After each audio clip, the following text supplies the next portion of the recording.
Hello students, welcome back to my channel Shubham lecturer. आज का ये वीडियो क्लास 12 केमिस्ट्री का एक बहुत ही इंपॉर्टेंट वीडियो है और ये वीडियो उन सभी स्टूडेंट्स के लिए इंपॉर्टेंट है जो इस बार 12th में हैं और जिनको बोर्ड एग्जाम देना है, क्योंकि इस वीडियो में मैं आपको क्लास 12 केमिस्ट्री के उन सभी महत्वपूर्ण अभिक्रियाओं को बताऊंगा जो आपकी बोर्ड एग्जाम में हमेशा आते हैं और इस बार भी पूछे जाएंगे। तो ये वो रिएक्शंस हैं जो केमिस्ट्री में हर साल आते हैं, ठीक है।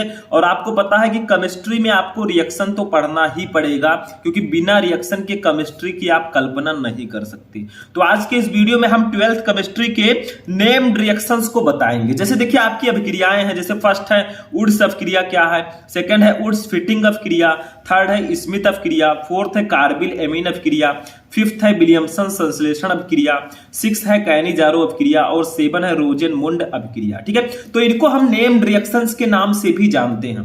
तो ऐसे बोर्ड एग्जाम में आएगा कि वुड्स अभिक्रिया पर टिप्पणी कीजिए, स्मिथ अभिक्रिया पर टिप्पणी कीजिए। तो आज का ये वीडियो अगर आप शुरू से लेकर लास्ट तक देख लेते हैं तो आपका बोर्ड एग्जाम में 8 से 10 नंबर एकदम क्लियर हो जाएगा, क्योंकि देखिए ये रिएक्शन आपके बोर्ड एग्जाम में आते हैं किसी ना किसी रूप में, तो ये जरूर आएंगे। चाहे आपका डायरेक्टली पूछा जाए वुड्स अभिक्रिया पर टिप्पणी कीजिए, चाहे आपका कुछ इस प्रकार से पूछा जाए, आपको रिएक्शन दे दिया जाएगा, ठीक है, कहा जाएगा ये कौन सी अभिक्रिया है। तो इस प्रकार से भी क्वेश्चंस आते हैं। तो ये बहुत ही इंटरेस्टिंग वीडियो है, ऐसा वीडियो आपको कहीं नहीं मिलेगा। तो वीडियो को लाइक कर दीजिएगा, चैनल पर है चैनल को भी सब्सक्राइब कर लीजिएगा। हम इसको एक एक करके पढ़ेंगे, तो आप कॉपी और पेन लेकर बैठिएगा और जो कुछ भी मैं आपको बताऊंगा वो आपको नोट करते हुए चलना है। और इसको हम बोलते हैं नेम्ड रिएक्शन। देखिए नेम से है, जैसे फर्स्ट है वुड्स अभिक्रिया, ठीक है। तो सबसे पहले हम जानेंगे कि वुड्स अभिक्रिया क्या होती है, ठीक है, इसको समझेंगे, फिर इसका हम रिएक्शन भी समझेंगे। तो चलिए एक एक को पढ़ते हैं। तो फर्स्ट को देखते हैं क्या है। तो देखिए फर्स्ट रिएक्शन हमारा जो है वो है वुड्स अभिक्रिया, ठीक है, ये हमारा फर्स्ट रिएक्शन है। तो ये देखिए होती क्या है, आखिर वुड्स अभिक्रिया क्या होती है। तो देखिए एल्किल हाइलाइड की सोडियम धातु से शुष्क ईथर की उपस्थिति में कराने पर, ठीक है, एल्केन बनती है। यानी कि जब हम एल्किल हाइलाइड की सोडियम धातु से क्रिया शुष्क ईथर की उपस्थिति में कराते हैं तो एल्केन बनती है, ये होती है वुड्स अभिक्रिया। अब यहां पर एक चीज ध्यान दीजिए कि आखिर बनता क्या है। देखिए यहां पर बनता है एल्केन, ठीक है, एल्केन बनेगा, ये आपका हो जाएगा प्रोडक्ट, ठीक है। तो ये एल्केन बनेगा। अब देखिए यहां पर दो चीजें आपको समझनी है। एल्किल हाइलाइड क्या होता है, देखिए आर एक्स ये आपका होता है एल्किल हाइलाइड। अब देखिए आर के स्थान पर आप मेथिल एथिल प्रोपिल ब्यूटिल कुछ भी रख सकते हैं। एक्स क्या है, एक्स होता है हाइड्रोजन ग्रुप। हाइड्रोजन ग्रुप के अंदर कौन कौन आते हैं, देखिए फिर कल बाहर आई आंटी, ठीक है, ये सब आपके हाइड्रोजन ग्रुप के तत्व हैं। तो आर एक्स का मतलब एल्किल और हाइड्रोजन ग्रुप में आप कोई भी तत्व ले लेंगे, जैसे सीएल आपने ले लिया तो आपका एल्किल हाइलाइड हो जाएगा। इस यानी कि आर के जगह पर मान लीजिए हमने मेथिल लग दिया CH3, एक्स के जगह पर हमने सीएल लग दिया तो ये मेथिल क्लोराइड हो गया, यही हमारा एल्किल हाइलाइड है, ये ध्यान रखिएगा, ठीक है। तो एल्किल हाइलाइड की सोडियम धातु से क्रिया शुष्क ईथर की उपस्थिति में कराने पर एल्केन बनती है, इसी को हम कहते हैं वुड्स अभिक्रिया, ठीक है। इसका रिएक्शन देखते हैं क्या है, रिएक्शन, ठीक है, ऐसे हेडिंग डालेंगे और रिएक्शन को समझेंगे। देखिए वुड्स अभिक्रिया का जो रिएक्शन होगा वो क्या होगा। देखिए पहले एल्किल हाइलाइड की हम अभिक्रिया कराएंगे, किससे, इसकी अभिक्रिया कराएंगे हम Na से, ठीक है। किसकी उपस्थिति में कराएंगे वो भी बताया गया है, शुष्क ईथर, ठीक है। तो ऊपर हम लिख देंगे शुष्क ईथर, या आप ईथर भी लिख सकते हैं, ठीक है, ईथर लिखेंगे। अब देखिए बनेगा क्या, एल्केन बनेगा। तो एल्केन के लिए आपको देखिए आर की जरूरत पड़ेगी और एक आध आर की, ठीक है। तो यहां पर हम क्या करेंगे, देखिए इसका जो मॉलिक्यूल है वो 2 ले लेंगे, तो हमारा क्या हो जाएगा, ये बन जाएगा आर आर। अब आर आर जो बनेगा यही एल्केन है, ठीक है, और प्लस अब देखिए यहां पर क्या है, यहां पर एक्स जो है ये 2 है और Na जो है एक ही है, तो इसमें तो प्रॉब्लम हो जाएगी, तो यहां पर भी 2 कर देंगे, ठीक है। तो ये हमारा बन जाएगा 2NaX, ठीक है, बन गया। देखिए Na भी 2 है और X भी 2 है, तो 2NaX हो जाएगा। तो देखिए जब हमने एल्किल हाइलाइड की क्रिया सोडियम धातु से कराई शुष्क ईथर की उपस्थिति में तो एल्केन बना, इसको हम लोग बोलेंगे एल्केन, ठीक है। इसका नाम है एल्किल हाइलाइड और ये सोडियम है, ठीक है। अब देखिए इसके जगह पर हम आर के जगह पर मेथिल एथिल प्रोपिल कुछ भी रखते हैं, क्योंकि आर जो है ये एल्किल है, ठीक है। तो इसकी जगह पर मान लीजिए हमने रख दिया, देखिए CH3, आर की जगह पर CH3 रख दिया। अब X की जगह पर मैंने आपको बताया था फ्लोरीन क्लोरीन ब्रोमीन आयोडीन कुछ भी रख सकते हैं, मैंने I रख दिया मान लीजिए, ठीक है। और इसकी अभिक्रिया करा दी हमने सोडियम से, किससे, सोडियम से, ठीक है। तो अब देखिए क्या बनेगा, वही सेम प्रोसेस है।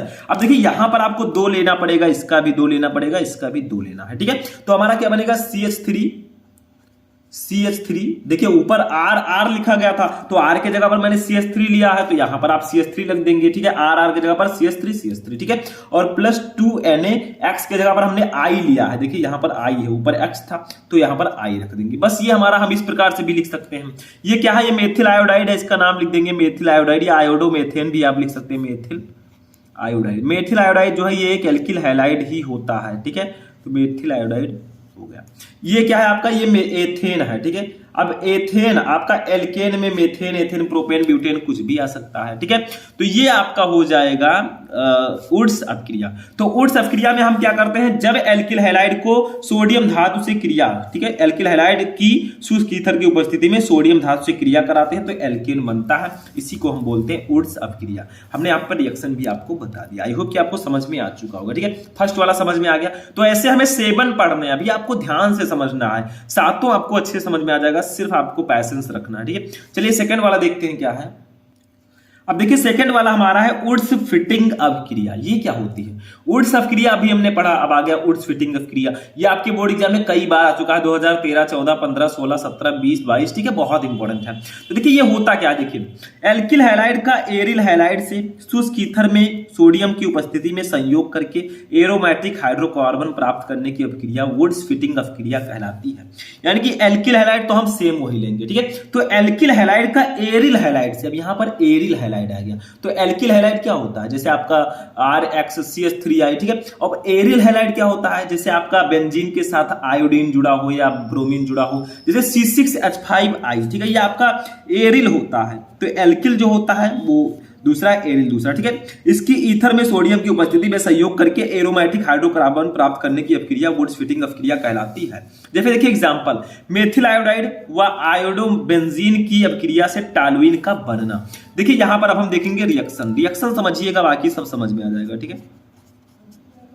देखिए रिएक्शन में कहा क्या जा रहा है, ऊपर देखिए मेथिल आयोडाइड व आयोडोबेंजीन, देखिए आयोडोबेंजीन की अपक्रिया से टॉलुइन का बनना, ठीक है। तो यहां पर पहले हम आयोडोबेंजीन का फॉर्मूला लिखेंगे, देखिए C6H5I, ठीक है। ये क्या है, आयोडोबेंजीन है, ध्यान दीजिए, क्योंकि ऊपर कहा गया था एल्किल हैलाइड का एरिल हैलाइड से, तो ये जो आयोडोबेंजीन है ये एरिल हैलाइड है। अगर आप मान लीजिए C6H5 लगा तो ये एरिल हैलाइड होगा। इसकी अपक्रिया हमें किससे करानी है, शुष्क ईथर की उपस्थिति में हमें कराना है। और किससे करानी है ये ध्यान दीजिए, हमें कराना है CH3I, यानी कि एल्किल हैलाइड से कराना है। तो एल्किल हैलाइड की जगह पर हम CH3I भी लिख सकते हैं, जैसा हमने पहले रिएक्शन में लिया था, ठीक है। एल्किल हैलाइड की जगह पर आप CH3I भी लिख सकते हैं, CH3I, या इसको इस प्रकार से लिखते हैं ICH3, उल्टा भी लिख सकते हैं, कोई प्रॉब्लम नहीं है, ठीक है। इसकी अपक्रिया हमने करा दी, किसकी उपस्थिति में, तो ऊपर रहेगा ईथर, ऊपर क्या रहेगा, ये ईथर रहेगा। अब देखिए चाहे इसको आप CH3I लिखिए चाहे ICH3 लिखिए, मैंने इसको इस प्रकार से क्यों लिखा, क्योंकि देखिए हम क्या करेंगे, इसको और इसको, ठीक है, देखिए इनको हम अंडर में कर लेंगे। ये आपको करना नहीं है बोर्ड में, आपको डायरेक्टली लिख देना, ये मैं समझाने के लिए कह रहा हूं, ठीक है। अब यहां पर बनेगा क्या, देखिए C6H5CH3 हमारा बचा, तो इसको ऐसे लिख देंगे C6H5CH3, ठीक है। और प्लस हमारा क्या बचा, देखिए 2Na और I भी 2 है तो 2NaI लिख सकते हैं, 2NaI। तो देखिए वुड्स अपक्रिया और वुड्स फिटिंग अपक्रिया में ज्यादा डिफरेंस नहीं होता है। उसमें हम क्या करते हैं, एल्किल हैलाइड की सोडियम धातु से क्रिया कराते हैं, हमें एल्केन प्राप्त हो जाता है। इसमें हम क्या करते हैं, एल्किल हैलाइड की एरिल हैलाइड के साथ अपक्रिया कराते हैं, ठीक है। तो हमें क्या बनता है, ये हाइड्रोकार्बन, एरोमेटिक हाइड्रोकार्बन हमें प्राप्त होता है। इसका नाम अगर आप लिखना चाहें तो इसका नाम है टॉलुइन, ठीक है। क्या लिखेंगे, टॉलुइन, ये इसका नाम हो जाएगा, ठीक है। इसका नाम क्या है, ये आपका क्या है बताइए, आयोडोबेंजीन है, नाम लिख लीजिएगा। ये है मेथिल आयोडाइड, ठीक है, बस हो गया। तो इसमें थोड़ा सा चेंज रहता है, इसमें आपको एल्किल हैलाइड की अपक्रिया एरिल हैलाइड के साथ करानी होगी शुष्क ईथर की उपस्थिति में, ठीक है, सोडियम धातु के साथ, तो आपका टॉलुइन बनेगा, यानी कि एरोमेटिक हाइड्रोकार्बन बनेगा, बस हो गया। ये दूसरी तरफ थोड़ा सा चेंज है, ठीक है, तो इसको भी नोट कर लीजिए। तब हम देखेंगे थर्ड वाला रिएक्शन।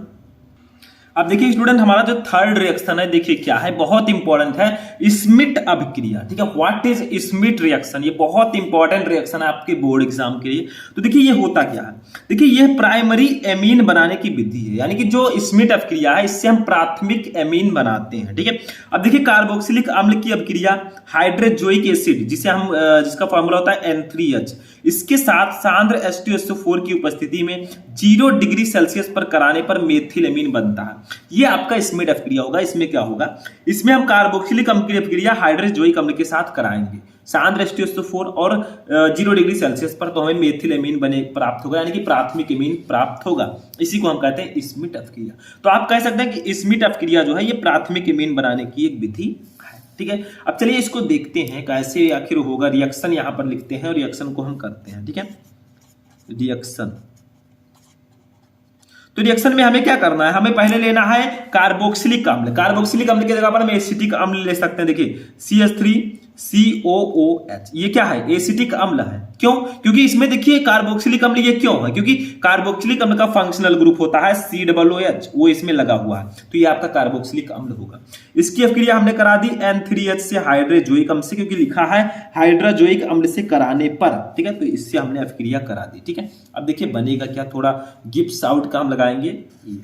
ठीक है, और ऊपर क्या है, सांद्र H2SO4, सांद्र H2SO4 इसकी उपस्थिति में हम कराएंगे। तो बनेगा क्या बताइए आप लोग। देखिए यहां से CH3 हमने ले लिया, तो CH3 हमने ले लिया, यहां से एक N ले लिया, तो एक N हमने ले लिया, यहां से एक H ले लिया और यहां से एक H ले लिया, तो NH2 हमारा बन गया। ठीक है, ये मेथिलेमीन बन गया। और प्लस बचा क्या, COO बचा, तो इसको लिख सकते हैं CO2।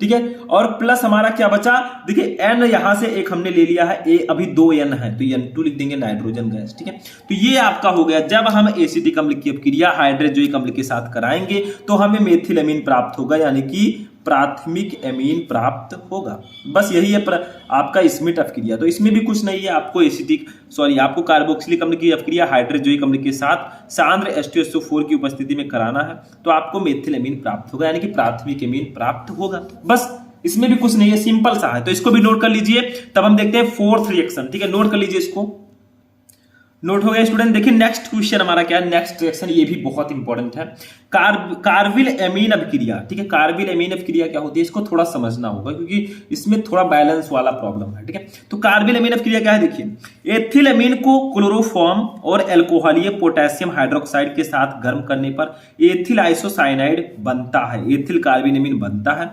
जिसकी गंध अरुचिकर होती है। यानी कि कार्बिल एमीन अपक्रिया में क्या करना होता है, हमें एथिल एमीन को क्लोरोफॉर्म और अल्कोहलीय पोटेशियम हाइड्रोक्साइड के साथ गर्म करना होता है। ठीक है, तो हमें एथिल आइसोसाइनाइड प्राप्त होता है, इसी को हम कहते हैं कार्बिल एमीन रिएक्शन। ठीक है, तो यहां पर क्या करेंगे, पहले एथिल एमीन का फॉर्मूला लिखेंगे, पहले रिएक्शन का एक हेडिंग डालेंगे, अच्छा सा रिएक्शन। ठीक है, डाला हमने हेडिंग। अब देखिए पहले क्या करेंगे, एथिल एमीन को, तो एथिल एमीन का फॉर्मूला क्या होगा, C2H5NH2, ये हमारा होगा एथिल एमीन। ठीक है, इसकी अपक्रिया हम किससे कराएंगे, देखिए इसकी अपक्रिया हम कराएंगे क्लोरोफॉर्म से पहले कराएंगे। देखिए एथिल एमीन को क्लोरोफॉर्म, तो क्लोरोफॉर्म का फॉर्मूला होता है CHCl3, इसको हम ट्राइक्लोरोमेथेन भी बोलते हैं। ठीक है, इसकी अपक्रिया हमने करा दी। इसकी किसके साथ कराएंगे, पोटेशियम हाइड्रोक्साइड, इसका फॉर्मूला क्या होगा, KOH, ये अपक्रिया हमने करा दी। देखिए जो हमें रिएक्टेंट दिया गया था वो हमने यहां पर लिख दिया है। ठीक है, तो बनेगा क्या, देखिए अब यहां पर थोड़ा सा आपको ध्यान देना है। ठीक है, देखिए यहां पर हमारा C2H5 हो जाएगा, क्योंकि बनता क्या है, एथिल आइसोसाइनाइड, तो इसका फॉर्मूला होता है C2H5। ठीक है, C2H5 हो गया। अब यहां से N ले लेंगे, यहां से C ले लेंगे, तो हमारा हो जाएगा NC। ठीक है, बन गया, ये एथिल आइसोसाइनाइड है। और प्लस हमारा क्या बनेगा, देखिए KCl, यानी कि 3KCl हमारा बनेगा, और प्लस 3H2O। अब देखिए मैंने बना तो दिया, लेकिन अभी रिएक्शन बैलेंस नहीं है। क्यों, क्योंकि देखिए K कितना है, यहाँ पर 3 है, इधर सिर्फ एक ही K है, तो यहाँ पर भी 3 लगा देंगे, बस ये रिएक्शन बैलेंस हो जाएगा।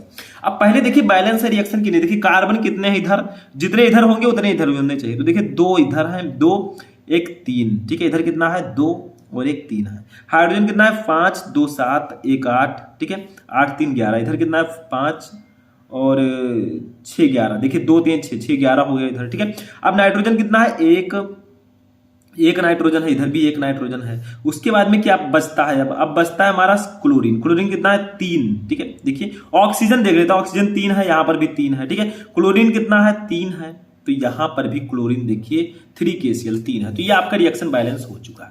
तो देखिए जब हम एथिल एमीन, इसका नाम है एथिल एमीन, एथिल एमीन। ठीक है, तो जब हम एथिल एमीन की अभिक्रिया क्लोरोफॉर्म और सांद्र ये क्या है पोटेशियम हाइड्रोक्साइड के साथ कराते हैं तो हमें एथिल आइसोसाइनाइड मिलता है। इसका नाम लिख लीजिएगा, ऊपर मैं लिख देता हूं एथिल आइसोसाइनाइड, एथिल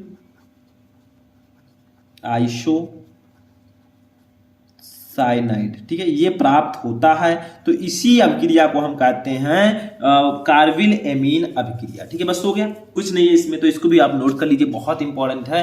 तो यही होगी आपकी कार्बिल एमीन अभिक्रिया। इसमें हम एथिल एमीन को क्लोरोफॉर्म और अल्कोहलीय पोटेशियम हाइड्रोक्साइड के साथ गर्म करेंगे तो एथिल आइसोसाइनाइड ये हमारा बनेगा, इसी को हम कहते हैं कार्बिल एमीन अभिक्रिया। बस हो गया। चलिए नेक्स्ट रिएक्शन देखते हैं, रिएक्शन नंबर 5। अब देखिए नेक्स्ट रिएक्शन हमारा क्या है, 5 नंबर, विलियमसन्स अभिक्रिया, या इसे बोलते हैं विलियमसन्स संश्लेषण अभिक्रिया। ठीक है, तो ये बहुत इंपॉर्टेंट है। इसमें क्या होता है, देखिए किसी धातु एल्कोक्साइड को किसी एल्किल हैलाइड के साथ गर्म करके ईथर प्राप्त करना विलियमसन संश्लेषण अभिक्रिया कहलाता है। यानी कि किसी धातु एल्कोक्साइड, धातु एल्कोक्साइड का मतलब जैसे आप सोडियम एथॉक्साइड ले सकते हैं। धातु का मतलब क्या, धातु का मतलब आप सोडियम धातु भी ले सकते हैं। ठीक है, तो किसी धातु एल्कोक्साइड को किसी एल्किल हैलाइड के साथ गर्म करने पर ईथर प्राप्त करना विलियमसन संश्लेषण अभिक्रिया कहलाती है। यानी कि इस अभिक्रिया के द्वारा हम ईथर प्राप्त करते हैं। उदाहरण में देखिए, इसी रिएक्शन अभी करेंगे। उदाहरण है सोडियम एथॉक्साइड को एथिल आयोडाइड के साथ गर्म करने पर डाई एथिल ईथर बनना। ठीक है, ये आपका हो जाएगा विलियमसन संश्लेषण अभिक्रिया। रिएक्शन लिखते हैं, यहां पर लिखेंगे रिएक्शन, लिख दिया। ठीक है, अब यहां पर बनाते हैं। देखिए विलियमसन संश्लेषण अभिक्रिया में क्या होता है, सोडियम एथॉक्साइड को एथिल आयोडाइड के साथ गर्म करेंगे तो डाई एथिल ईथर बनेगा। तो देखिए सोडियम एथॉक्साइड का मतलब ये कोई धातु एल्कोक्साइड है, तो इसका फॉर्मूला होगा C2H5ONa। ठीक है, इसकी अभिक्रिया हम कराएंगे एल्किल आयोडाइड के साथ, तो एल्किल आयोडाइड में हम लिख सकते हैं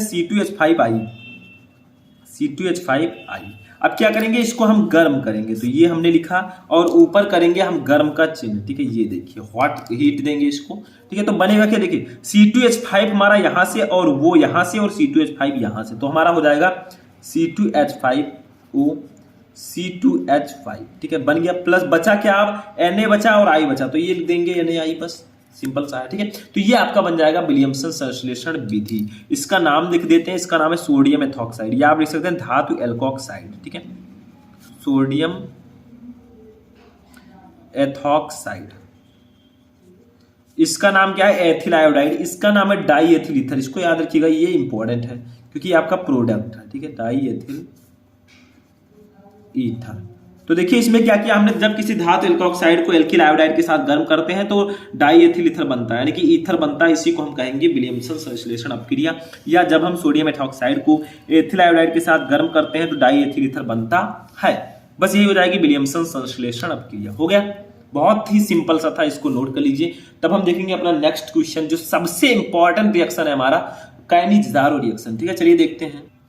अब देखिए नेक्स्ट रिएक्शन हमारा जो है वो है काइनीजारो अभिक्रिया। ये बहुत इंपॉर्टेंट रिएक्शन है, इसको आपको समझना होगा। इसमें होता क्या, देखिए जब उन एल्डिहाइड के दो अणुओं को जिनमें अल्फा हाइड्रोजन परमाणु नहीं होते, यानी कि इसमें जो हम रिएक्टेंट लेंगे वो एल्डिहाइड लेंगे और उसके दो अणु लेंगे। ठीक है, तो जब उन एल्डिहाइड के दो अणुओं को जिनमें अल्फा, ये अल्फा है, अल्फा हाइड्रोजन परमाणु नहीं होते हैं, उसको कास्टिक क्षारों के सांद्र विलयनों के साथ क्रिया कराने पर एल्डिहाइड का एक अणु एल्कोहल में अपचयित हो जाता है तथा दूसरा अणु अम्ल में ऑक्सीकृत हो जाता है, तो यह अभिक्रिया काइनीजारो अभिक्रिया कहलाती है।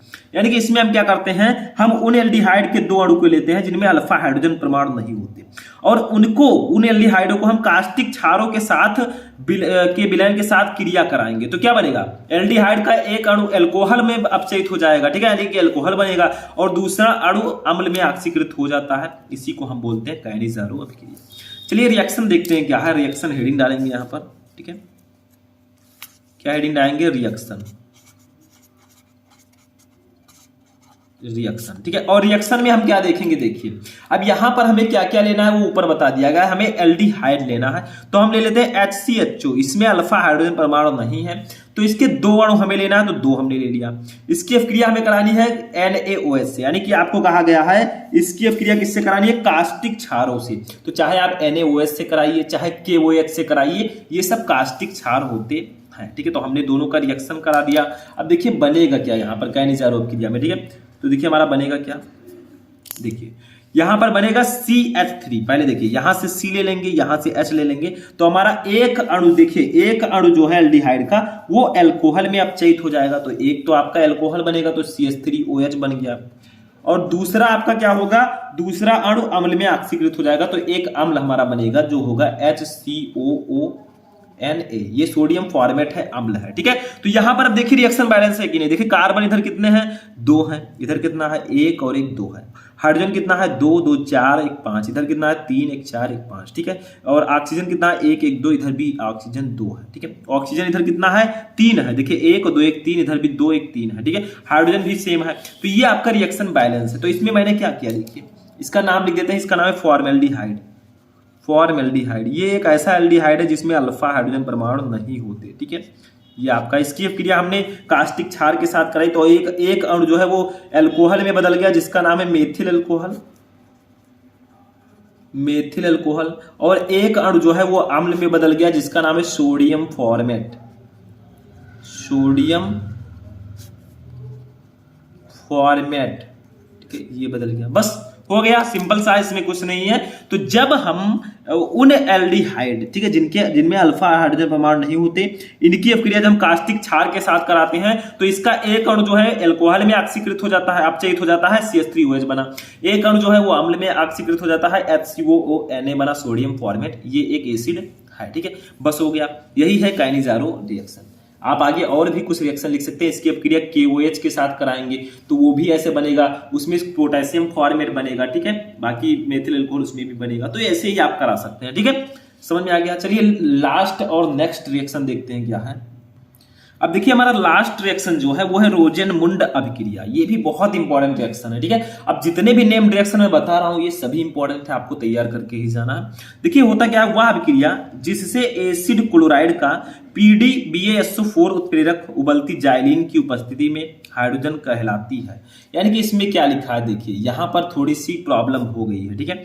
यहां पर आपको क्या लिखना है, वह अभिक्रिया जिसमें एसिड क्लोराइड का PDBaSO4, ठीक है, PDBaSO4 उबलती जाइलिन की उपस्थिति में हाइड्रोजन द्वारा आंशिक अपचयन कराने पर, देखिए जो मैं बोल रहा हूं उसको लिख लीजिए, PDBaSO4, ठीक है, आपने लिखा। उसके बाद में आपको लिखना है उत्प्रेरक उबलती जाइलिन की उपस्थिति में हाइड्रोजन द्वारा आंशिक अपचयन करने से एल्डिहाइड प्राप्त होते हैं, तो ये रोजेनमुंड अपक्रिया कहलाती है। यहां पर थोड़ी गलती है, इसका प्रयोग एल्डिहाइड के निर्माण में होता है। अब देखिए इसमें करना क्या होता है, ऊपर मत देखिए, ऊपर मैंने बोल दिया, आप लिख लीजिए, ठीक है। सबसे पहले हम क्या करेंगे, यहां पर एसिटिल क्लोराइड लेंगे, क्योंकि इसमें क्या करते हैं एसिड क्लोराइड हम लेते हैं, तो यहां पर हम ले लेते हैं एसिड क्लोराइड की जगह पर एसिटिल क्लोराइड, तो यहां पर लिखेंगे रिएक्शन, ठीक है, यहां पर लिखेंगे रिएक्शन। और एसिटिल क्लोराइड हम ले लेंगे CH3COCl। इसकी अपक्रिया किससे कराएंगे, हाइड्रोजन से, हाइड्रोजन से हमने करा दिया। किसकी उपस्थिति में कराएंगे, तो सबसे पहला जो रिएक्टेंट होगा वो क्या होगा, PDBaSO4, PDBaSO4। और उबलती जाइलिन में कराएंगे तो जाइलिन नीचे लिख देंगे, ठीक है। अब हमारा देखिए बनेगा क्या, यहां पर देखिए CH3 हमारा हो जाएगा, और यहां से C ले लेंगे, यहां से एक H ले लेंगे, यहां से O ले लेंगे, तो हमारा बन जाएगा CH3CHO। इससे हम एल्डिहाइड बनाते हैं, ठीक है। और बचा क्या, यहां पर एक H बचा, यहां पर Cl बचा, तो HCl हमारा बाहर निकल जाएगा, ठीक है। तो आप लिख सकते हैं इसका नाम है एसिटिल क्लोराइड, एसिटिल क्लोराइड, ठीक है। इसकी अपक्रिया हमने हाइड्रोजन से कराई PDBaSO4 की उपस्थिति में उबलती जाइलिन से, तो हमारा बना एल्डिहाइड, एल्डिहाइड। इसका नाम लिख लीजिएगा, एल्डिहाइड। कौन सा एल्डिहाइड, ये देखिए CH3CHO, ये है एसिड एल्डिहाइड, ठीक है। क्या है, एसिड एल्डिहाइड, इसका नाम लिख लीजिएगा, नीचे में लिख देता हूं एसिड एल्डिहाइड, ठीक है। ये हमारा बन गया। तो यही था, आपको ऊपर थोड़ा सा यहां पर गलती है उसको सही कर लेना। अब मैं बोल रहा हूं फिर से लिख लीजिए, देखिए वह अभिक्रिया जिससे एसिड क्लोराइड का PDBaSO4 उत्प्रेरक, ठीक है, उबलती जाइलिन की उपस्थिति में, ठीक है। अब आगे थोड़ा सा यहां पर हाइड्रोजन, हाइड्रोजन के बाद थोड़ा कट कर दिया गया, उसको लिख लीजिए हाइड्रोजन द्वारा आंशिक अपचयन करने से एल्डिहाइड बनती है, एल्डिहाइड प्राप्त होते हैं, ठीक है। वो रोजेनमुंड अपक्रिया कहलाती है। इसका प्रयोग एल्डिहाइड के निर्माण में होता है, ठीक है। तो यहां पर हमने क्या लिया, हमने लिया एसिड क्लोराइड यानी कि एसिटिल क्लोराइड ले लिया, इसकी क्या किया मैंने, PDBSO4 और उबलती जाइलिन की उपस्थिति में हाइड्रोजन द्वारा आंशिक अपचयन कराया, तो बना क्या हमारा, एसिटाल्डिहाइड बना। तो ये आपका हो जाएगा रोजेनमुंड रिएक्शन। ठीक है, तो ये बहुत ही इंपॉर्टेंट रिएक्शन थे जो मैंने आपको इस वीडियो में बताए। तो इस वीडियो में हमने देखा टोटल कितने रिएक्शन को, उसको ध्यान से देखिए हमने देखा 7 रिएक्शन को, वुड्स अपक्रिया, वुड्स फिटिंग अपक्रिया, स्मिथ अपक्रिया, कार्बिल-एमीन अपक्रिया, विलियमसन संश्लेषण अपक्रिया, कैनिजारो अपक्रिया और रोजेनमुंड अपक्रिया। तो ये 7 मोस्ट इंपोर्टेंट नेम रिएक्शन थे, पहले आपको इसको तैयार कर लेना है। ठीक है, उसके बाद और भी जो रिएक्शंस हैं उसको आप प्रिपेयर कर लीजिएगा, इसके बाद ज्यादा रिएक्शन आपके नहीं बचते। ठीक है, तो आई होप कि अब ये वीडियो बहुत ही हेल्पफुल रहा होगा। वीडियो पसंद आए इस वीडियो को लाइक कीजिएगा, चैनल पर चैनल को भी सब्सक्राइब कर लीजिएगा, और किसी भी टॉपिक में क्वेरी है या किसी भी टॉपिक पर वीडियो चाहिए तो आप कमेंट बॉक्स में कमेंट करके बताइएगा, मैं वीडियो प्रोवाइड कराऊंगा। तो इस वीडियो में फिलहाल इतना ही, तब तक के लिए जय हिंद।